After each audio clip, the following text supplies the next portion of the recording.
Pulezidenti Museveni mu kutuuka ku tendekero lya poliisi erisangibwa e Kabalye mu disitulikiti y'e Masindi yaniriziddwa alikulira abadde ziwedde. Museveni abadde akakasa abapoliisi abajja 4,800. That is self-defense when you're attacked with a knife. Bano basoose kumulaga obumu ku bukodyo bwe bayize mu kutendekebwa kwe bayiseemu obunaabayamba nga baddukanya emirimu gyabwe.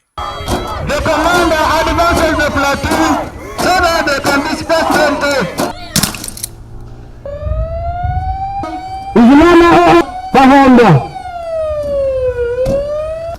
which is used for briefing and debriefing. Kyokka bano Pulezidenti yabalabudde okukomya okutulugunya n'okutuntuza bannauganda era n'okubogolera abantu nga bakola emirimu gyabwe. You have already subdued him or her. Why then are you beating him or her? Behind those actions, you still have some villagism in you. Don't back at people. Okubogolera abantu. Oh, you. Wait.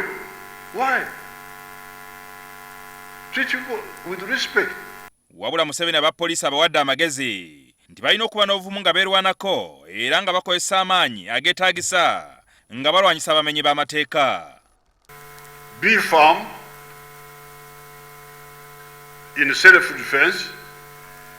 If somebody comes to beat you, you block him and you use enough force to subdue him.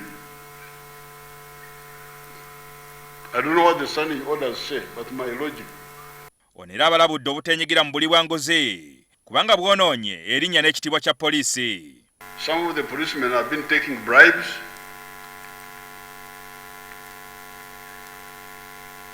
especially the other white angels. Don't try to become rich quickly by taking bribes, and you end up losing value in a very short time. Ku bapoliisi 485 abali ku dda lya ASP kuliko abakyala 7 ate 4,324 nga ba constable kuliko abakyala 1,508. Okuva mu 1986 poliisi eze yeeyongera okukula okuva ku bapoliisi 3,000 okutuuka ku bapoliisi 4,600. Jingo Francis, NTV ku ssaawa emu.